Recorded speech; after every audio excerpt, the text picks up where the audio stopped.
जाएगी जो है वाह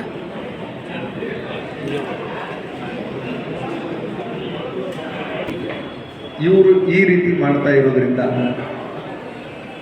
ಯಾವಾಗ ಅಂತರಂಗದೊಳಗೆ ನಮಗೆ ಚರ್ಚೆಗೆ ಅವಕಾಶ ಕೊಟ್ಟಿಲ್ಲ ಅಂದ್ರೆ ನಾವು ಬಹಿರಂಗವಾಗಿಯೇ ಚರ್ಚೆ ಮಾಡ್ತೀವಿ ಅಂತೇಳಿ ಹೊರಗೆ ಹೋಗುವುದು ಬಹಳಷ್ಟು ಒಳ್ಳೆಯ ಪರಿಣಾಮ ಆಗುತ್ತೆ. ತಾವೆಲ್ಲರೂ ಸಿದ್ಧರಿದ್ದೀರಾ? ಓಕೆ, ಈಗ ನಾವೇನು ಮಾಡೋದು ಅಂತಂದರೆ ತಹಸೀಲ್ದಾರ್ ಆಫೀಸಿಗೆ ಎಲ್ಲ ಕಾರುಗಳನ್ನು ತೆಗೆದುಕೊಂಡು ಚೆನ್ನಮ್ಮ ಸರ್ಕಲ್ ಹತ್ರ ಅಂದರೆ ಗದಗ ರೋಡ್ನೊಳಗೆ ಕಮಿಷನರ್ ಆಫೀಸ್ ಇದೆ, ಇಲ್ಲಿ ನವನಗರಕ್ಕೆ ಬೇಡ, ಇಲ್ಲಿ ಚೆನ್ನಮ್ಮ ಸರ್ಕಲ್ ಹತ್ರ ನಾವೆಲ್ಲರೂ ಅಷ್ಟು ನಮ್ಮ ಗಾಡಿ ಒಳಗೆ ಒಂದೇ ಸಾರಿ ಗಾಡಿ ಎತ್ತಿಕೊಂಡು ಹೋಗುವಂಥ ಪ್ರಯತ್ನ ಮಾಡಬೇಕು. ನ್ಯಾಯ ಕೊಡಿ, ಪರ್ಮಿಷನ್ ಕೊಡಿ, ಇಲ್ಲ ಕಾರ್ಯಕ್ರಮ ಮಾಡೋಕ್ಕೆ ಅವಕಾಶ ಕೊಡಿ, ಇವು ಎರಡು ಹೇಳುವಂತಹ ಒಂದು ಧ್ವನಿಯ ಆಗಬೇಕು. ದಯವಿಟ್ಟು ಎಲ್ಲಿ ತನಕ ನಾವು ಗಟ್ಟಿ ಆಗೋದಿಲ್ಲ ಅಲ್ಲಿ ತನಕ ಈ ಸಮಾಜವನ್ನು, ಮಠಾಧಿಪತಿಗಳನ್ನು ಉಳಿಸಿಕೊಳ್ಳಿಕ್ಕಾಗೋ ನಿಮ್ಮ ಮಾಧ್ಯಮದವ್ರು ಹೆಂಗ್ರಿ ಸರ್ ಕಾರ್ಯಕ್ರಮ ರಿಗಾರ್ಡಿಂಗ್ ಮಾಡುವಂಥ ಅದಕ್ಕೆ ನನಗೆ ಕೊಟ್ಟಂತ ಅದಕ್ಕೆ ಮ್ಯಾಜಿಸ್ಟ್ರೇಟ್ ಪವರ್ ಕೊಟ್ಟದ್ದು ಅದೇ ಸರ್. ಅಲ್ಲ ಸರ್, ನೀವು ಮ್ಯಾಜಿಸ್ಟ್ರೇಟ್ ಪವರ್ ಕೊಟ್ಟಂತವ್ರು ಪರ್ಮಿಷನ್ ಕೊಡೋಂಥವ್ರು ಹೇಳಿ ನಿಮ್ಮ ಪವರ್ ಅಲ್ಲ ಇದಕ್ಕೇನು ಕೊಡೋದಲ್ಲ ಸರ್. ಈಗ ಇದೆ ಫಂಕ್ಷನ್, ಈ ಫಂಕ್ಷನ್ ನಡೀತಕ್ಕಂಥ ಇದರಲ್ಲಿ ನಮ್ಮ ಕಾರ್ಯಕ್ರಮ ಸರ್, ನೀವು ನಾನು ಹೇಳಾಕತ್ತೀನಿ, ನಿಮ್ಮ ಗೈಡ್ಲೈನ್ಸ್ ಪ್ರಕಾರ ಏನಾದರೂ ವಿರುದ್ಧ ಇದ್ರೆ ನಮಗೆ ಮಾತಾಡಿ. ನಮ್ಮ ಕಾರ್ಯಕ್ರಮ ಸಾಧು ಸನ್ಯಾಸಿಗಳು ಕುತ್ಕೊಂಡು ಮಾತಾಡೋದ, ನಿಮ್ಮ ರೈತ ಯಾವುದೇ ಸಾಧು ಸನ್ಯಾಸಿಗಳು ತಾವು ಮಾತಾಡಿ ಇದಂತಲ್ಲ. ನಾನು ಹೇಳ್ತಾರೆ ಇದಂದ್ರೆ ಪರ್ಮಿಷನ್ ತೊಗೊಂಡು ಮಾತಾಡಿ. ನಾನು ಬೇಡ ಸರ್, ನಾ ಕೇಳಾಕತ್ತಿದ್ದು ಪರ್ಮಿಷನ್ ಕೊಡಾಕ್ತಾ ಇದ್ರಿ ನಿನ್ನಿಂದ ಯಾಕೆ ನೀವು ಅರ್ಥ ಮಾಡ್ಕೊಳ್ತಾ ಇಲ್ಲ? ನೀವು ಕಾರ್ಯಕ್ರಮ ಮಾಡಬಾರ ಅಂತ ಹೇಳಿ ಏನು ಬ್ರಿಟಿಷ್ ಗವರ್ಮೆಂಟ್ ಆಗಿ ಸ್ವತಂತ್ರ ನಿಮ್ಗೆ ಯಾಕೆ ಅರ್ಥ ಆಗೋಲ್ಲ? ಈ ತರ ನಡೀತಾ ಇದೆ ಅಂತ ಹೇಳಿ ಸುಮ್ಮನೆ ಯಾಕೆ ಗೊಂದಲಾಗ್ತಾರೆ ನೀವು? ಪರ್ಮಿಷನ್ ನೋಡಿ, ನಾನೇನು ಬೇಕಾದಷ್ಟು ಡ್ಯೂಟಿ ಮಾಡಿದಂಗಲ್ಲ, ನಾನು ರೂಲ್ಸ್ ಪ್ರಕಾರ ಮಾತಾಡ್ತಾ ಇದ್ದೇನೆ. ನಿಮ್ಮ ಮೇಲಧಿಕಾರಿಗಳಲ್ಲಿ ಹೋಗಿ ಗಮನಿಸ್ಕೊಂಬರಿ. ನನ್ನ ಕೆಲಸ 6 ರಿಂದ 2 ನನ್ನ ಮೈನ್ ಇರ್ತಕ್ಕಂಥ ಈ ಏರಿಯಾದಲ್ಲಿ ಇರ್ತಕ್ಕಂಥದ್ದು ಎಲ್ಲ ಕೇಳ್ತಾ ಇರೋದು ಒಂದೇ ನಿಮಿಷ. ನಿಮ್ಮ ಕಾನೂನಿಗೆ ವ್ಯತಿರಿಕ್ತವಾಗಿ ನಾವು ಏನು ಕೆಲಸ ಮಾಡಕತ್ತೀವಿ ಅಂತ ಹೇಳಿದ್ರೆ 24ನೇ ತಾರೀಕಿನ ಆರ್ಡರ್ ನೀವು ನನಗೆ ಓದಿದ್ರಿ, ಅದರೊಳಗೆ ಏನು ಮಿಸ್ಟೇಕ್ ಐತೆ ನನಗೆ ತೋರಿಸ್ರಿ. ಅದಕ್ಕೆ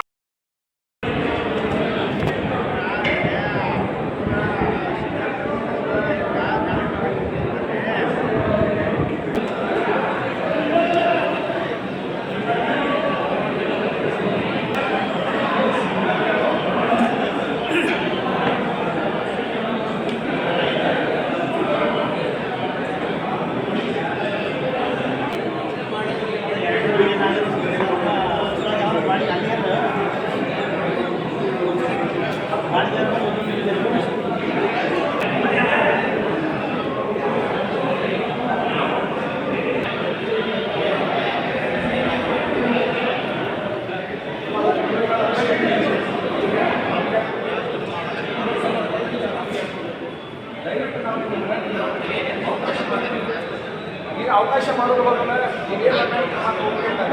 ಅವಕಾಶ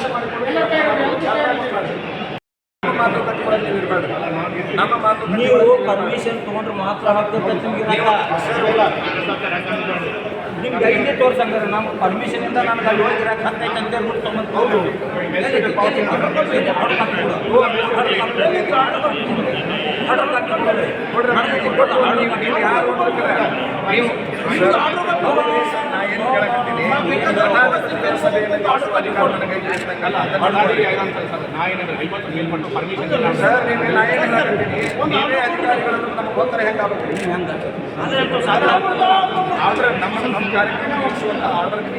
ಮೇಲಧಿಕಾರಿಗೆ ಈ ಜವಾಬ್ದಾರಿ ಮಾಡಿದಂಥ ಆದೇಶ ಸ್ಟಾಫನ್ನು ನೀವು ತೊಂಬರಿ. ನಾವು ನಿಮ್ಮ ಮೇಲಧಿಕಾರಿಗಳು ಅಲ್ರಿ ನಮ್ಮ ಕಾರ್ಯಕ್ರಮ ಮಾಡಕ್ಕೆ ನಮ್ಗೆ ಅವಕಾಶ ಕೊಡಿ. ನಮ್ಮ ವೈಯಕ್ತಿಕ ಮಾತ್ರ ನಾವು ಧಾರ್ಮಿಕವಾದ ವಿಚಾರಗಳು ಯಾಕೆ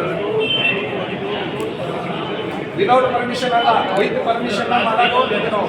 ನೋಡ್ರಿ ಪರ್ಮಿಷನ್ ಮಾಡಕ್ ಹೋಗ್ತೀವಿ, ವಿತ್ ಪರ್ಮಿಷನ್ ಮಾಡಕ್ ಹೋಗ್ತೀವಿ. ಸರ್ ನೀವು ಕೊಡ್ಲಿಲ್ಲ ಅಂದ್ರೆ ನಾವೇನ್ ಮಾಡೋದ್ರಿ? ಯಾರನ್ನ ನೀವು ಅವ್ರಿಗೆ ಪರ್ಮಿಷನ್ ಯಾಕೆ ಕೊಟ್ಟಿಲ್ಲ? ಅವ್ರಿಗೆ ಕೇಳ್ಕೊಳ್ತೀವಿ.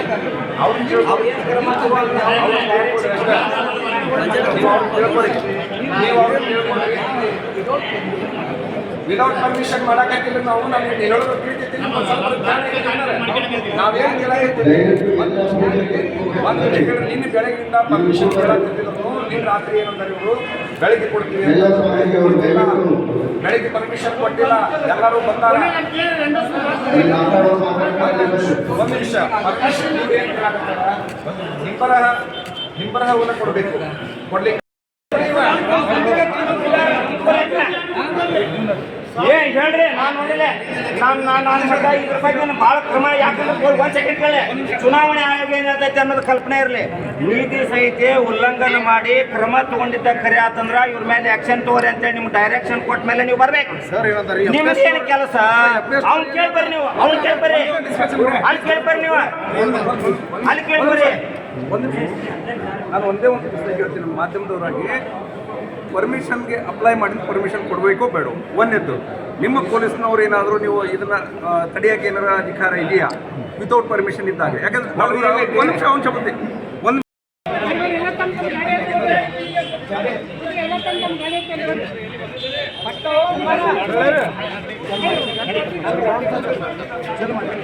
ಏನು 10 ನಿಮಿಷ ಕಾರ್ಯಕ್ರಮ ಮುಗಿದು ಹೋಗ್ತಿತ್ತು ಮರ. ನೀವೆಲ್ಲ ಸಾಕ ಕೊಟ್ರು ಆಗ್ತಿತ್ತು.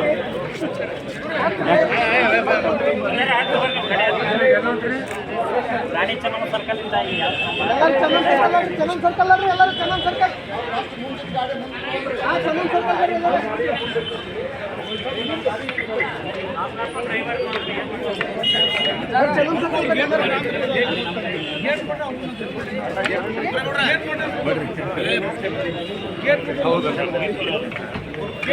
ಎಲ್ಲರೂ ಗಾಡಿ ಹೋರಾಟ, ರಾಷ್ಟ್ರ ರಾಜಕಾರಣಿಗಳಿಗೆ ಸ್ವತಂತ್ರ ಮಾಡುವ ಭೇದ ಚಿಂತೆ ಇಲ್ಲ.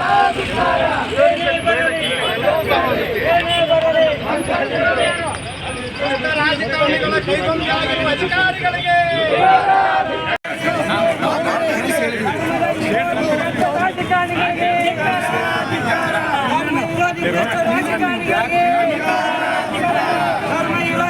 ರಾಜಕಾರಣಿಗಳಿಗೆ ಏನೇ ಬರಲಿ, ಏನೇ ಬರಲಿ, ಏನೇ ಬರಲಿ, ಏನೇ ಬರಲಿ, ಏನೇ ಬರಲಿ, ಭ್ರಷ್ಟ ಚುನಾವಣಾ ಅಧಿಕಾರಿಗಳಿಗೆ, ಪರವಾನಗಿಯನ್ನು ಕೊಡದೆ ಅಧಿಕಾರಿಗಳಿಗೆ, ನೀತಿ ನಿಯಮಗಳನ್ನು ಪಾಲನೆ ಮಾಡುವ ಅಧಿಕಾರಿಗಳಿಗೆ, ರಾಜಕಾರಣಿಗಳ ಕುಮ್ಮಕ್ಕಿಗೆ ಒಳಗಾದ ಭ್ರಷ್ಟ ಅಧಿಕಾರಿಗಳಿಗೆ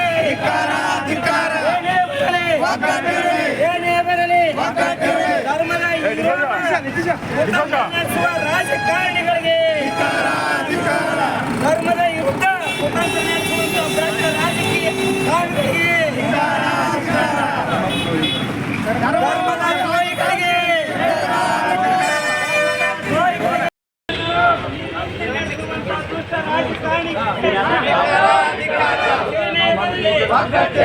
ಏನೇ ಬರಲಿ, ಜೈ ಜವಾನ್, ಜೈ ಜವಾನ್, ರಾಜ್ಯಕ್ಕಾಗಿ ಹೋರಾಟ, ರಾಜ್ಯಕ್ಕಾಗಿ ಹೋರಾಟ.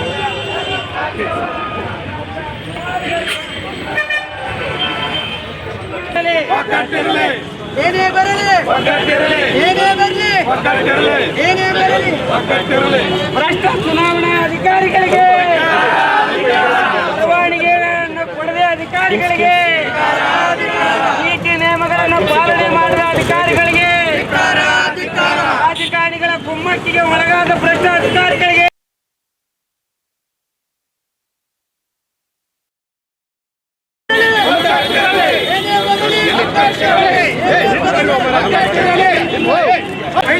ಧರ್ಮವನ್ನು ಕುತಂತ್ರಿ ರಾಜಕಾರಣಿಗೆ, ಮತಾಧೀಶರನ್ನು ಬೀದಿಯಲ್ಲಿ ನಡೆಸುವಂತ ದುಷ್ಟ ಭ್ರಷ್ಟ ರಾಜಕಾರಣಿಗಳಿಗೆ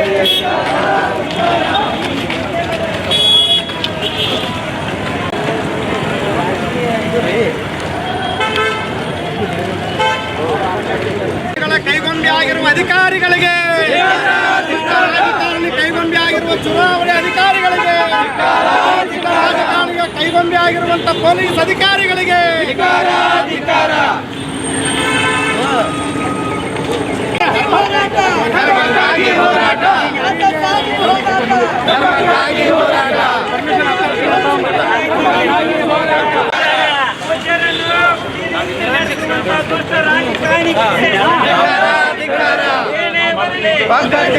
ಏನೇ ಬರಲಿ ಜೈ ಜವಾನ್, ಜೈ ಜವಾನ್.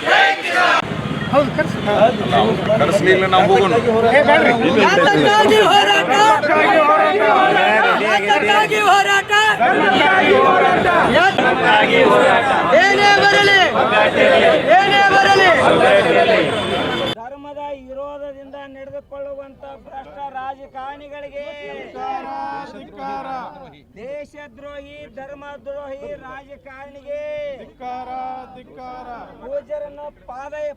ಪೂಜರನ್ನು ಬೀದಿಯಲ್ಲಿ ನಡೆಸಿದಂತ ಅತ್ಯಂತ ಭ್ರಷ್ಟ ರಾಜಕಾರಣಿಗೆ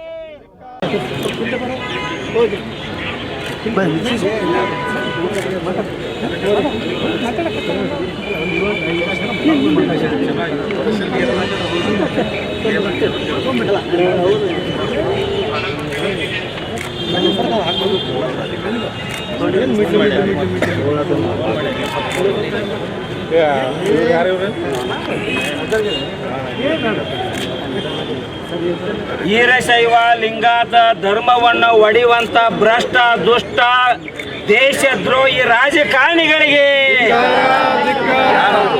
ಯಾರವರು? ಪ್ರಹ್ಲಾದ್ ಜೋಶಿ ಅವರಿಗೆ, ಧರ್ಮದ ವಿರೋಧಿ ಪ್ರಹ್ಲಾದ್ ಜೋಶಿ ಅವರಿಗೆ, ರೈತರ ವಿರೋಧಿ ಪ್ರಹ್ಲಾದ್ ಜೋಶಿ ಅವರಿಗೆ, ಮಾದಾಯಿ ವಿರೋಧಿ ಪ್ರಹ್ಲಾದ್ ಜೋಶಿ ಅವರಿಗೆ, ಪ್ರಹ್ಲಾದ್ ಜೋಶಿಗೆ, ರೈತರ ಮೇಲೆ 5 ಪ್ರಕರಣಗಳನ್ನು ಹಾಕಿ ಕೇಸು ವಾಪಸ್ ತಗೊಳ್ಳದಂತ ಭ್ರಷ್ಟ ಪ್ರಹ್ಲಾದ್ ಜೋಶಿ ಇರುತ್ತ ಧಿಕ್ಕಾರ, ಧಿಕ್ಕಾರ.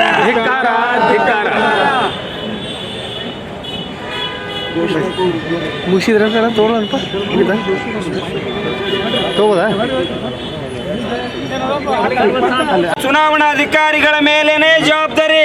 ಸ್ವಾಮೀಜಿ ಏನ್ರ ಆದ್ರ ಚುನಾವಣಾಧಿಕಾರಿ ಮುಖ್ಯಾಧಿಕಾರಿ ನೀನೇ ಜವಾಬ್ದಾರಿ ತೊಗೊಳ್ಬೇಕು ಅನ್ನೋದು ಸ್ಪಷ್ಟವಾಗಿ ಹೇಳಕ್ ಇಷ್ಟಪಡ್ತೀವಿ.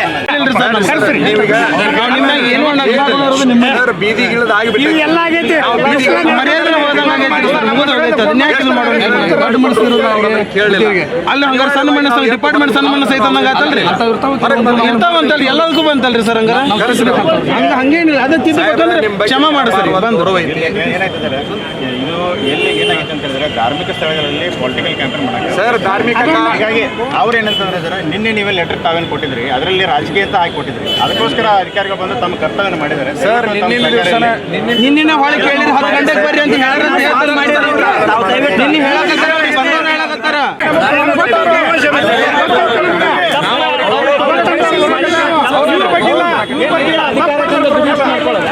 ಎಲ್ಲ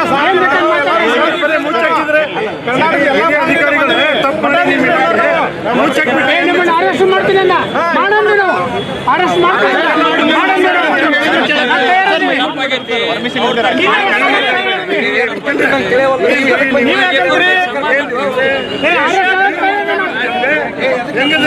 ಅಲ್ಲ ನೀವು ಅಧಿಕಾರಿಗಳಿಗೆ ನಾನು ತಮ್ಮ ಗಮನಕ್ಕೆ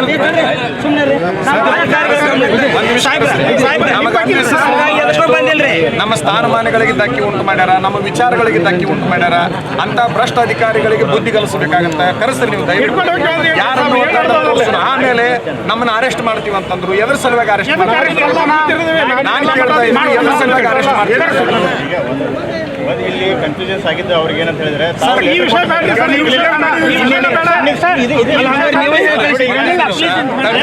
ನಮಗೆ ಅರೆಸ್ಟ್ ಮಾಡ್ತೀನಿ ಅಂದ ಮಾಡ್ಕೊಂಡು ಹೋಗಂತ. ಸರ್ ಒಂದ್ ನಿಮಿಷ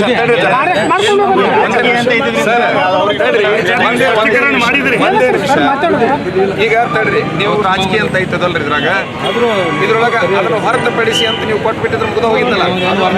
ನೀವು ನಮಗೆ ಆಯ್ತು, ಅಲ್ಲೇ ತಿದ್ದುಪಡಿ ಆಯ್ತು ಸರ್, ಇಲ್ಲಿ ಬಂದ ಒಂದೇ ನಿಮಿಷ ಇಲ್ಲಿ ನೋಡಿಲ್ಲ. 10:55ಕ್ಕೆ ನಮಗೆ ಯಾರು ಬರೆಯಕ್ಕೆ ಬರ್ತೈತಿ, ಒಂದು ನಿಮಿಷ ಬ್ಯಾಡ್ರಿ.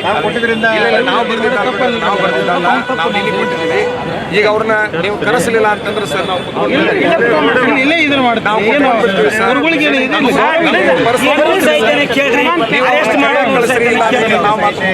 ಇದಕ್ಕೇನು ಸಂಬಂಧ ಇಲ್ಲ ಸರ್.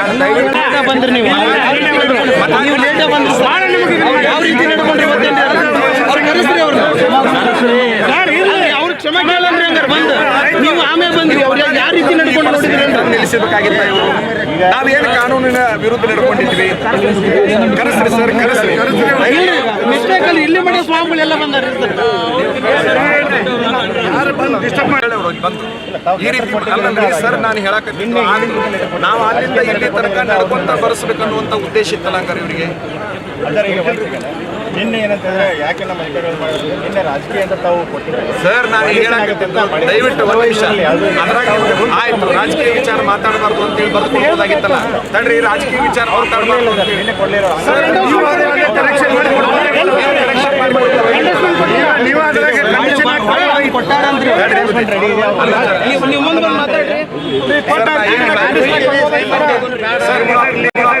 ಕೊಡ್ಬೋದಾಗಿತ್ತಲ್ರಿ, ತೆಗೆದಾಕಿ. ಈಗ ಅವ್ರನ್ನ ಕರೆಸ್ರಿ ಸರ್, CPI ಕರೆಸ್ರಿ. ನೋಡ್ರಿ ಸರ್, ನಾವು ಯಾವ ರೀತಿ ಇದು ಮುಗಿದಿದೆ. ನೀವು ಪರ್ಮಿಷನ್ ಕೊಟ್ಟಿರಿ, ಆಗಿದೆ, ಮುಗೀತು. ಸ್ವಾಮೀಜಿಯವರು ಇದ್ದಾರೆ, ನಾವು ನಿಮ್ಮನ್ನ ಅರೆಸ್ಟ್ ಮಾಡ್ಬೇಕಾಗತ್ತೆ ಅನ್ನುವಂಥ ಪದ ಬಳಸಬಾರದು, ಸೂಕ್ತ ಅಲ್ಲ. ನಾವೇನಾರ ಬೇರೆ ಏನಾರ ಮಾಡಕತ್ರ ಅಲ್ರಿ. ಒಂದು ಅಜ್ಜ ಅವರು ಏನ್ ನಿಮ್ ಕಡೆ ಲೆಟ್ರ್ ರಾಜಕಾರಣಿಗಳ ಪಾಲನೆ ಮಾಡೋದಿಲ್ಲ. ಅವ್ರನ್ನ ಕಾಪಾಡ್ತಾ ಇದ್ರು, ನಮ್ಮನ್ನ ಕಾಪಾಡ್ತಾ ಇದ್ರಿ ನೀವು. ಈಗ ನೀವು ಯಾರನ್ನ ಅಲ್ಲಲ್ಲ, ನಾವು ಅವ್ರನ್ನೇ ಕಾಪಾಡ್ತೀವಿ ಅಂತಂದ್ರಿ. ನಾವು ಅದ್ರ ಮುಂದೆ ನಾವು ಬೇರೆ ಮಾತಾಡ್ತೀವಿ. ನೀವು ದಯವಿಟ್ಟು ತನ್ನ ಕಿವಿ ಒಳಗೆ ನಮಗೆ ಹೇಳ್ಯಾರ. ಈಗ ತಾವು ಲೆಟರ್ ಏನ್ ಕೊಟ್ಟಿದ್ರೆ ಸರ್, ಅದ್ರ ಮೇಲೆ ಕನ್ಫ್ಯೂಷನ್ ಯಾವ ಕಾರ್ಯಕ್ರಮ ಇಲ್ಲಿವರೆಗೆ ನಾವು ಸ್ಟಾಪ್ ಮಾಡಿ ಮುಚ್ಚಿಟ್ಬಿಡ್ರಿ. ಇಲ್ಲ ಸರ್, ನಮಗ ಪೊಲೀಸ್ ಅಧಿಕಾರಿ ನಾವು ಏನು ಕೇಳಕತ್ತಿಲ್ಲ. ಧಾರ್ಮಿಕ ಅದನ್ನ ಹೇಳಿದ್ರು, ನಮಗೆ ಇದನ್ನ ಏನೋ ತಂದು ತೋರಿಸಿಲ್ಲ ಸರ್. ಅವರು ಒಮ್ಮಗಲೇ ಅಜ್ಜರ ಕಡೆ ಬಂದು ದೌರ್ಜನ್ಯ ಮಾಡಿದ್ರಿ. ಇದು ಮುಗಿದಿದೆ. ನೀವು ಪರ್ಮಿಷನ್ ಕೊಟ್ಟಿರಿ, ಆಗಿದೆ, ಮುಗೀತು. ಸ್ವಾಮೀಜಿಯವರು ಇದ್ದಾರೆ, ನಾವು ನಿಮ್ಮನ್ನ ಅರೆಸ್ಟ್ ಮಾಡ್ಬೇಕಾಗತ್ತೆ ಅನ್ನುವಂಥ ಪದ ಬಳಸಬಾರದು, ಸೂಕ್ತ ಅಲ್ಲ. ನಾವೇನಾರ ಬೇರೆ ಏನಾರ ಮಾಡಕತ್ರ ಅಲ್ರಿ. ಒಂದು ಅಜ್ಜ ಅವರು ಏನ್ ನಿಮ್ ಕಡೆ ಲೆಟ್ರ್ ತನ್ನ ಕಿವಿ ಒಳಗೆ ನಮಗೆ ಹೇಳ್ಯಾರ. ಈಗ ತಾವು ಲೆಟರ್ ಏನ್ ಕೊಟ್ಟಿದ್ರೆ ಸರ್, ಅದ್ರ ಮೇಲೆ ಕನ್ಫ್ಯೂಷನ್ ನಿನ್ನೆ ಯಾವ ಕಾರ್ಯಕ್ರಮ ಇಲ್ಲಿವರೆಗೆ ನಾವು ಸ್ಟಾಪ್ ಮಾಡಿ ಮುಚ್ಚಿಟ್ಬಿಡ್ರಿ. ಇಲ್ಲ ಸರ್, ನಮಗ ಪೊಲೀಸ್ ಅಧಿಕಾರಿ ನಾವು ಏನು ಕೇಳಕತ್ತಿಲ್ಲ. ಧಾರ್ಮಿಕ ಅದನ್ನ ಹೇಳಿದ್ರು, ನಮಗೆ ಇದನ್ನ ಏನೋ ತಂದು ತೋರಿಸಿಲ್ಲ ಸರ್. ಅವರು ಒಮ್ಮಗಲೇ ಅಜ್ಜರ ಕಡೆ ಬಂದು ದೌರ್ಜನ್ಯ ಮಾಡಿದ್ರಿ. ಅವ್ರನ್ನ ಕರೆಯಾಗಿ ಕಳಿಸಿ ಅವ್ರ ಸಾರಿ ಕೇಳಿಸ್ತಾರೆ. ನಮ್ಮನ್ನು ಯಾಕೆ ಈ ರೀತಿ ನಮ್ಗೆ ತೊಂದರೆ ಕೊಟ್ರ ಅನ್ನುವಂಥದ್ದನ್ನು ಎರಡರಾಗ ನೀವು ಯಾವ್ದಾರು ಒಂದು ಮಾಡಿ ಭಾಳ ಮಾತಾಡೋದನ್ನ ಕೇಳಿ. ಇದರಲ್ಲಿ ಏನಂದ್ರೆ ದಯವಿಟ್ಟು ತಾವು ಸರ್ಕಾರ ತಪ್ಪಿರಲಿಲ್ಲ. ಯಾಕಂದ್ರೆ ಏನಾಗಿದೆ, ಈಗ ಧಾರ್ಮಿಕ ಸ್ಥಳಗಳಲ್ಲಿ ಯಾವುದೋ ಕಾರ್ಯಕ್ರಮ ಸರ್, ಅದನ್ನ ಹೇಳ್ತಾರೆ. ನಾ ಏನು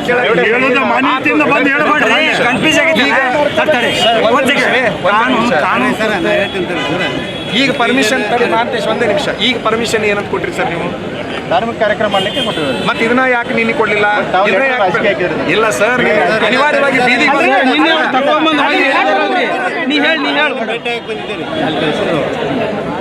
ಮತ್ತೆ ಒಳಗೆ ಕರ್ಸಿದ್ರು. ನಿಮ್ಮ ಚೇಂಬರ್ನಾಗ ಬಂದು ಒಳಗೆ ಬಂದೆ ನಾನು. ಇಲ್ಲ ಇದೊಂದು ಇದು ಸರಿ ಮಾಡ್ಕೊಂಬರ್ರಿ ಅಂತ.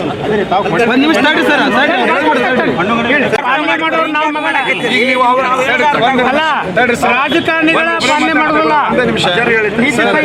ಅವ್ರನ್ನ ಕಾಪಾಡ್ತಾ ಇದ್ರು, ನಮ್ಮನ್ನ ಕಾಪಾಡ್ತಾ ಇದ್ರಿ ನೀವು.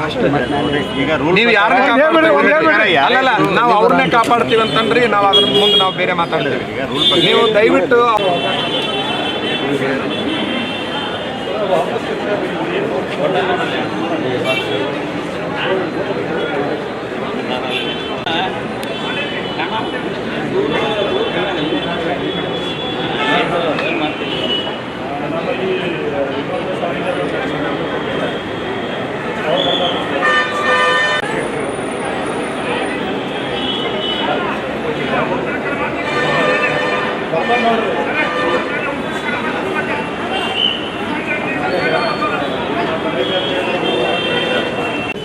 ಮಾಡಪ್ಪ ಅಂತಂದೀವಿ. ದಮ್ಮಿದ್ರೆ ಮಾಡೋ ಆಫೀಸರ್ ಅಂದ ನಾವು. ಎಲ್ಲ ಉದ್ದಾಡ್ತಾನೆ ಅಂದರೆ ಸ್ವಾಮೀಜಿಗಳು ಕೂಡ ಧರ್ಮಗುರುಗಳು ಕೂಡ ಮಾಡಬಾರ್ದು.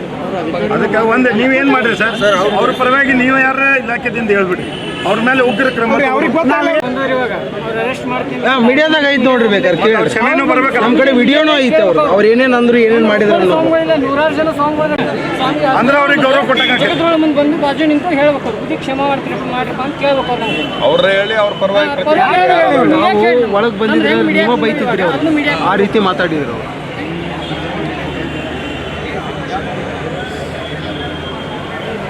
ಅಲ್ಲ ಅವ್ರು ಮಾತಾಡಿದ್ರು ಮ್ಯಾಲ ಹೊತ್ಕೊಂಡ್ರು ಐಶ್ವರ್ಯ ಮನ್ಯಾಗ. ಈಗ ನಮ್ಮ ಇಲಾಖೆ ವತಿಯಿಂದ ನಮಗೇನಾದ್ರೂ ಮನುಷ್ಯನಿಗೆ ನೋಡಿದ್ರೆ ನಾನು ವಿಷಯ ಒಂದು ಎರಡನೇದು ಮೀಡಿಯಾದ ಬರಲ್ಲ ಬರ್ತದೆ ಒಂದು ಎರಡನೇದು ಅವನು ಅಂಥದ್ದು ಏನಾದರೂ ಮಾಡಿದರೆ ನಾನು ಏನು ವರದಿ ಸಲ್ಲಿಸ್ತಾರೆ. ದಯವಿಟ್ಟು ತಾವು ತಮ್ಮದೇನು ಫಂಕ್ಷನ್ ಇದೆ ತಾವು ಆ ರೀತಿ ಮಾಡಿರ್ತಕ್ಕಂಥದ್ದಕ್ಕೆ ಧನ್ಯವಾದಗಳು. ಗುರುವನ್ನು ನರನೆಂದು ಹೋಗಿ ಅರನ ಶಿಲೆಯೆಂದು ಹೋಗಿ ಪರಮ ಪ್ರಸಾದ ವ್ಯಂಜನೆಂದು ಹೋಗಿ ಇಹಲೋಕದಲ್ಲಿ ತಪ್ಪದು ನರಕವೆಂದು ಸರ್ವಕ್ಕೆ ಅಂತ ಹೇಳಿ ಓದಿ.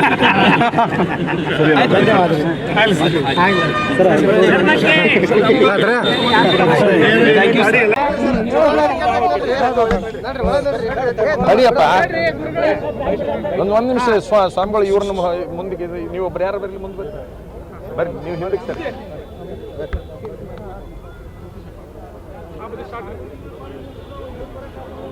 ನಾವು ನಮ್ಮ ಪರಂಪರೆಯನ್ನು, ನಮ್ಮ ಕರ್ತವ್ಯಗಳನ್ನು ಕುರಿತು ಚಿಂತನ ಮಂಥನ ಮಾಡಲಿಕ್ಕೆ ಅಂದಾಜು 350 ಮಠಾಧಿಪತಿಗಳನ್ನು ಹುಬ್ಬಳ್ಳಿ ಮಹಾನಗರದ ರಂಭಾಪುರಿ ಕಲ್ಯಾಣ ಮಂಟಪಕ್ಕೆ ಬರಮಾಡಿಕೊಂಡಿದ್ದೆವು. ಈ ಒಂದು ಸಭೆ ಮಾಡಲಿಕ್ಕೂ ಕೂಡ ಪರ್ಮಿಷನ್ ಬೇಕು ಅಂಥೇಳಿ ಹೇಳಿರೋದ್ರಿಂದ ನಾವು ಪರ್ಮಿಷನ್ ಕೇಳಲಿಕ್ಕೆ ನಿನ್ನಿನ ದಿವಸ ಅರ್ಜಿಯನ್ನು ಕೂಡ ಹಾಕಿದ್ವಿ. ನಿನ್ನೆ ರಾತ್ರಿ 10 ಗಂಟೆಯವರೆಗೂ ಕೂಡ ಪರ್ಮಿಷನ್ ಕೊಡ್ತೀವಿ ಅಂತ ಹೇಳಿ ಕೊಡಲಿಲ್ಲ. ಬೆಳಗ್ಗೆ 10 ಗಂಟೆಗೆ ಕೊಡ್ತೀವಿ ಅಂತ ಹೇಳಿ ಮುಂದೆ ಹಾಕಿದರು. ಬೆಳಗ್ಗೆ ಕೊಡ್ತಾರೆ ಅನ್ನುವಂಥ ಕಾರಣಕ್ಕಾಗಿ ನಾವು ಮಠಾಧಿಪತಿಗಳಿಗೆಲ್ಲ ಆಮಂತ್ರಣವನ್ನು ಕೊಟ್ಟ ಪ್ರಕಾರ ಕಾಯ್ತಾ ಇದ್ವಿ. ಬೆಳಗ್ಗೆ 10 ಗಂಟೆಗೆ ಹೋದರೆ 11 ಕೊಡ್ತೀವಿ, 11:15 ಕೊಡ್ತೀವಿ ಅಂತ ಹೇಳಿ ಕೊನೆಗೂ ಕೂಡ ಪರ್ಮಿಷನನ್ನು ಕೊಡಲಿಲ್ಲ. ನಾವೇನು ಕಾನೂನು ಬಾಹಿರವಾದ ಚಟುವಟಿಕೆಗಳನ್ನ ಮಾಡ್ತಾ ಇಲ್ಲ, ಲಾ ಆ್ಯಂಡ್ ಆರ್ಡರ್ ಕ್ರಿಯೇಟ್ ಮಾಡ್ತಾ ಇಲ್ಲ, ಬಹುಶಃ ನಾವು ಯಾವುದೋ ಅನ್ಯಾಯ ಅತ್ಯಾಚಾರಗಳನ್ನ ಮಾಡ್ತಾ ಇಲ್ಲ, ಬಹುಶಃ ದೇಶದ್ರೋಹದ ಕೆಲಸವನ್ನು ಕೂಡ ಮಾಡ್ತಾ ಇಲ್ಲ. ನಾವೆಲ್ಲ ನಮ್ಮ ಮಠಾಧಿಪತಿಗಳ ಕರ್ತವ್ಯಗಳನ್ನು ಕುರಿತು ಚಿಂತನ ಮಂಥನ ಮಾಡಲಿಕ್ಕೆ ಕುಂತಿದ್ದೇವೆ. ಮಾತಾಡೋಣ ಅಂತೇಳಿ ನಾವು ಮಾತಾಡಲಿಕ್ಕೆ ಪ್ರಾರಂಭ ಮಾಡಿದಂಥ ಸಂದರ್ಭದಲ್ಲಿ ಚುನಾವಣಾಧಿಕಾರಿಗಳು ಮತ್ತು ಪೊಲೀಸ್ ಅಧಿಕಾರಿಗಳು ಬಂದು ಪರ್ಮಿಷನ್ ಇರಲಾರ್ದಂಗೆ ನಾವು ಕಾರ್ಯಕ್ರಮ ಮಾಡಲಿಕ್ಕೆ ಅವಕಾಶ ಕೊಡೋದಿಲ್ಲ ಅಂತಂದರು. ಅರ್ಜಿ ಸಲ್ಲಿಸಿದರೆ ಪರ್ಮಿಷನ್ ಕೊಡೋದಿಲ್ಲ, ಕಾರ್ಯಕ್ರಮ ಮಾಡೋಕ್ಕೆ ಹೋದರೆ ಬಿಡೋದಿಲ್ಲ. ಬಹುಶಃ ಚುನಾವಣಾಧಿಕಾರಿಗಳು ಮತ್ತು ಪೊಲೀಸ್ ಅಧಿಕಾರಿಗಳು ಏನು ಕೆಲಸ ಮಾಡ್ತಾ ಇದ್ದಾರೆ ಅಂತಂದರೆ, ಒಂಥರ ಈ ಕೇಂದ್ರ ಸಚಿವರು ಏನು ಧಾರವಾಡದಲ್ಲಿದ್ದಾರೆ ಅವರ ಮನೆಯ ಆಳುಗಳಂತೆ ಕೆಲಸವನ್ನು ಮಾಡ್ತಾ ಇರತಕ್ಕಂಥದ್ದು. ಇಲ್ಲಿ ಕಾನೂನಿನ ವ್ಯವಸ್ಥೆ ಸರಿಯಾಗಿ ಉಳಿದಿಲ್ಲ. ಬಹುಶಃ ಇಲ್ಲಿ ಏನಾಗಿದೆ ಅಂತಂದರೆ, ಮಠಾಧಿಪತಿಗಳ ಮನವಿಗೆ ಬೆಲೆ ಇರಲಾರ್ದಂಥ ಪರಿಸ್ಥಿತಿ. ಜೋಶಿಯವರು ಚುನಾವಣಾ ಭಯದಿಂದ ಇಲ್ಲಿ ಯಾವುದನ್ನೂ ನಡೀಲಾರ್ದಂಗೆ ನೋಡಿಕೊಳ್ಳುವಂತಹ ಕೆಟ್ಟ ಪರಿಸ್ಥಿತಿಗೆ ಬಂದು ನಿಂತಿದ್ದಾರೆ. ಬಹುಶಃ ಇಂತಹ ಭ್ರಷ್ಟ ಅಧಿಕಾರಿಗಳನ್ನು ನಾವು ಪ್ರಶ್ನೆ ಮಾಡಲಿಕ್ಕೆ ಚೆನ್ನಮ್ಮನ ಸರ್ಕಲ್ನಿಂದ ಇಲ್ಲಿಯವರೆಗೆ ಕಮಿಷನರ್ ಆಫೀಸ್ನವರಿಗೆ ಬಂದಿದ್ದೇವೆ. ಅವ್ರನ್ನ ಕಮಿಷನರ್ನ ಕೇಳ್ತಾ ಇದ್ದೇವೆ. ಮಾಧ್ಯಮದವ್ರನ್ನ ಇಟ್ಕೊಂಡು ಕಮಿಷನರ್ನ ಇಟ್ಕೊಂಡು ನಾವೇನಲ್ಲಿ ಅಂತರಂಗದಲ್ಲಿ ಸಭೆಯನ್ನು ಮಾಡಬೇಕಾಗಿತ್ತೋ ಈಗ ಅದನ್ನು ಎಲ್ಲರ ಸಮಕ್ಷಮದೊಳಗೆ, ಕಮಿಷನರ್ ಸಮಕ್ಷಮದೊಳಗೆ ಬಹಿರಂಗ ಸಭೆ ಮಾಡಲಿಕ್ಕೆ ನಾವು ಕಮಿಷನರ್ ಆಫೀಸಿಗೆ ಬಂದಿದ್ದೇವೆ. ಸಭೆಯಲ್ಲಿ 10 ನಿರ್ಣಯಗಳನ್ನು ತೆಗೆದುಕೊಳ್ಳುವ ವಿಚಾರವನ್ನು ನಾವು ಮಾಡಿದ್ವಿ. ಬಹುಶಃ ಈಗ ಅವ್ರ ಎದುರಿಗೇ ನಾವು ಆ ಕೆಲಸವನ್ನು ಮಾಡಲಿಕ್ಕೆ ಸಿದ್ಧರಾಗಿದ್ದೇವೆ. ಸರ್ಕಾರ ಮಾಡುವಂಥ ಕೆಲಸವನ್ನು ನೀವು ಮಾಡ್ತಾ ಇದ್ರಿ, ಮತದಾರರಲ್ಲಿ ಜಾಗೃತಿ ಮೂಡಿಸೋದು ಸರ್ಕಾರ ಮಾಡ್ತಾ ಇದೆ, ಅದರ ಒಂದು ಭಾಗವಾಗಿ ಕೂಡ ನೀವು ಮಾಡ್ತಾ ಇದ್ರು, ನಿಮ್ಮನ್ನು ತಡೀತಾ ಇದೆ ಅಂದರೆ ಈಗ ನ್ಯಾಯ, ನೀತಿ, ಧರ್ಮ, ಕಾನೂನು, ಸುವ್ಯವಸ್ಥೆಗಳನ್ನು ಅವರು ಪಾಲನೆ ಮಾಡಬೇಕಾಗಿತ್ತು. ಅದನ್ನು ನಾವು ಮಾಡ್ತಾ ಇದ್ದೀವಿ. ಆದ್ರೂ ಕೂಡ ಅವರು ಆ ಕೆಲಸಕ್ಕೆ ಅವಕಾಶ ಕೊಡ್ತಾ ಇಲ್ಲ ಅಂತಕ್ಕಂಥದ್ದು. ಬಹುಶಃ ಅಧಿಕಾರಿಗಳೆಲ್ಲರೂ ಏನಾಗಿದ್ದಾರೆ ಅಂತಂದರೆ, ಕೇಂದ್ರ ಸಚಿವರ ಕೈಗೊಂಬೆಗಳಂತೆ ಕೆಲಸ ಮಾಡ್ತಾ ಇದ್ದಾರೆ. ನೀವೆಲ್ಲ ಗಮನಿಸಿರ್ಬೋದು, ಒಬ್ಬ ಪೊಲೀಸ್ ಅಧಿಕಾರಿಗಳನ್ನು ತಮ್ಮ ಮನೆಗೆ ಕರೆಸಿ ಯಾರು ಕಾನೂನು ಸುವ್ಯವಸ್ಥೆಯನ್ನು ಹಾಳು ಮಾಡ್ತಕ್ಕಂಥವ್ರು, ಮಾಡಬಾರದ ದುಷ್ಟ ಕೆಲಸಗಳನ್ನ ಮಾಡ್ತಕ್ಕಂಥವ್ರು, ಅಂಥವ್ರ ಎದುರಿಗೆ ಒಬ್ಬ ಪೊಲೀಸ್ ಅಧಿಕಾರಿಗಳನ್ನು ಬಾಯಿಗೆ ಬಲ್ಲಂಗೆ ಬೇಯ್ತಕ್ಕಂತಹ ಈ ಕೇಂದ್ರ ಸಚಿವರು ಆ ರೀತಿ ಉದ್ದಟತನಕ್ಕೆ ಮುಂದುವರೆದಿರ್ತಕ್ಕಂಥದ್ದು ಎಲ್ಲರಿಗೂ ಗೊತ್ತಿದೆ. ಬಹುಶಃ ಮನೆಗೆ ಕರೆಸಿ ಉಗಿತಾರೆ ಅನ್ನುವಂಥ ಒಂದು ಕಾರಣಕ್ಕೆ ಪೊಲೀಸ್ ಅಧಿಕಾರಿಗಳು ಅವ್ರು ಹೇಳ್ದಂಗೆ ಕೇಳುವಂಥ ಪ್ರಯತ್ನವನ್ನು ಮಾಡ್ತಾ ಇದ್ದಾರೆ. ಎಷ್ಟೇ ತಿಳಿಸಿ ಹೇಳಿದ್ರೂ ಕೂಡ ಪೊಲೀಸ್ ಅಧಿಕಾರಿಗಳು ನಮ್ಮ ಮನವಿಗೆ ಒಪ್ಪಲಿಲ್ಲ. ಅನಿವಾರ್ಯವಾಗಿ ನಾವು ಬೀದಿಗಿಳಿದು ಪ್ರತಿಭಟನೆ ಮಾಡುವಂಥ ಪ್ರಸಂಗ ಬಂದಿದೆ. ಮುಂದಿನ ನಡೆ ಏನೀಗ ಪರ್ಮಿಷನ್ ಕೊಡಬೇಕು, ಕೊಡಲಿಲ್ಲ ಅಂತಂದ್ರೆ ನಾವು ಬಿಡೋದಿಲ್ಲ ಅಂತಕ್ಕಂತಹ ಮಾತನ್ನು ಈ ಸಂದರ್ಭದಲ್ಲಿ ಹೇಳ್ತೇವೆ. ನಮ್ಮ ಹೋರಾಟವನ್ನು ಮುಂದುವರಿಸ್ತೇವೆ, ನಮ್ಮ ಕರ್ತವ್ಯಗಳನ್ನು ಮುಂದುವರಿಸ್ತೇವೆ. ಈ ಭ್ರಷ್ಟ ಪ್ರಹ್ಲಾದ್ ಜೋಶಿ ವಿರುದ್ಧ ಸದಾಕಾಲ ನಮ್ಮ ಧರ್ಮ ಯುದ್ಧವನ್ನು ಸಾರಿದ್ದೇವೆ, ಮುಂದೂ ಕೂಡ ಆ ಕೆಲಸವನ್ನು ಮಾಡ್ತೇವೆ. ಇಡೀ ನಾಡಿನ ಜನರಿಗೆ ಯಾವ ರೀತಿ ಧಾರವಾಡದಲ್ಲಿ ಅಧಿಕಾರ ದುರುಪಯೋಗ ಆಗ್ತಾ ಇದೆ ಅಂತಕ್ಕಂಥದ್ದನ್ನು ಈ ಮಾಧ್ಯಮದ ಮೂಲಕ ನಾವು ತರಲಿಕ್ಕೆ ಸನ್ನದ್ಧರಾಗಿ ನಿಂತಿದ್ದೇವೆ. ಪರ್ಮಿಷನ್ ರೆಡಿ ಇದೆ ಅಂತ ತಮ್ಮ ಸಂಘಟಕರಿಗೆ ಕಾಲ್ ಬಂದಿದೆ. ನಾವು ಸಮಯ ತಗೊಂಡಿದ್ದು ಬೆಳಗ್ಗೆ 10 ಪರ್ಮಿಷನ್ ಈಗ ರೆಡಿ ಇದೆ ಅಂತ ಕಾಲ್ ಬಂದಿದೆ.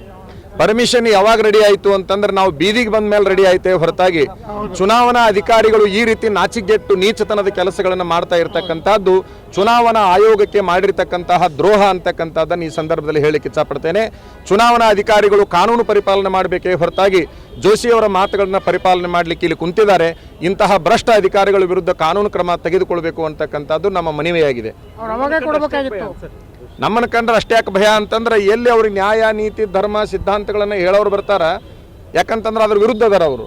ಹಾಗಾಗಿ ನಾವು ಆ ನ್ಯಾಯ ನೀತಿ ಸಿದ್ಧಾಂತ ಧರ್ಮಗಳನ್ನು ಹೇಳಕ್ಕೆ ಹೋದ್ರೆ ಸಹಜವಾಗಿ ನಮ್ಮನ್ನು ಕಂಡ್ರೆ ಅವರಿಗೆ ಭಯ ಆಗೋದು ಅತ್ಯಂತ ಸಹಜವಾಗಿದೆ. ಸೋಲಿನ ಭಯದಲ್ಲಿ ಹತಾಶರಾಗಿ ಅಧಿಕಾರಿಗಳ ಮೇಲೆ ಕ್ರಮ ತಗೊಳ್ಳೋದು, ಮಠಾಧಿಪತಿಗಳ ಮೇಲೆ ಕ್ರಮ ತೆಗೆದುಕೊಳ್ಳೋದು, ಸಮಾಜದ ಮೇಲೆ ಕ್ರಮಗಳನ್ನು ತೆಗೆದುಕೊಳ್ಳೋದು, ಮಾಡಬಾರದ ಹುಚ್ಚು ಸಾಹಸಗಳನ್ನು ಎಲ್ಲದನ್ನೂ ಕೂಡ ಕೇಂದ್ರ ಸಚಿವರು ಮಾಡ್ತಾ ಇದ್ದಾರೆ. ಸಮಾಜ ಮತ್ತು ಧರ್ಮವನ್ನು ಕಾಪಾಡುವ 300 ಶ್ರೀಗಳನ್ನು ರೋಡಲ್ಲಿ ನಡೆಸ್ತಾರೆ ಅಂದ್ರೆ ಈ ಶಾಪ ಅವರಿಗೆ ತಟ್ಟೆ ತೀರ್ತದೆ ಭವಿಷ್ಯದೊಳಗೆ ಅಂತಕ್ಕಂಥದ್ದು. ಮಠಾಧಿಪತಿಗಳನ್ನು ಬೀದಿಗಿಳಿಸಿರ್ತಕ್ಕಂತಹ ಒಂದು ಈ ದುಷ್ಟ ರಾಜಕಾರಣಿಗೆ ಒಂದು ತಕ್ಕ ಶಿಕ್ಷೆ ಆಗೇ ತೀರ್ತದೆ ಅಂತಕ್ಕಂಥದ್ದು. ಎಂದೂ ಕೂಡ ಈ ಹುಬ್ಬಳ್ಳಿ ಮಹಾನಗರದಲ್ಲಿ ಮಠಾಧಿಪತಿಗಳು ಬೀದಿಗಿಳಿದಿದ್ದಿಲ್ಲ. ಮಠಾಧಿಪತಿಗಳನ್ನು ಬೀದಿಗಿಳಿಸುವಂತಹ ಪಾಪದ ಕೆಲಸಕ್ಕೆ ಕೈ ಹಾಕಿ ತನ್ನ ಅಧಿಕಾರದ ದುರುಪಯೋಗವನ್ನು ಮಾಡಿಕೊಂಡಿರ್ತಕ್ಕಂಥದ್ದಕ್ಕೆ ಕಾಲ ಚೆನ್ನಾಗಿ ಉತ್ತರ ಕೊಡ್ತದೆ. ಅದನ್ನು ಕಾಯ್ದು ನೋಡೋಣ.